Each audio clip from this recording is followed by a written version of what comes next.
Did you know people say bless you when you sneeze because your heart actually stops for a beat? Well, that's a really common myth, but it's not quite true.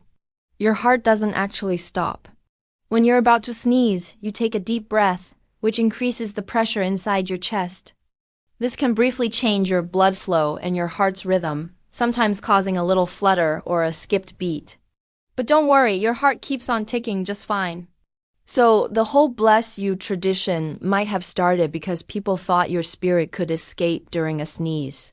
Or maybe just out of simple courtesy. It's a fascinating piece of folklore, isn't it?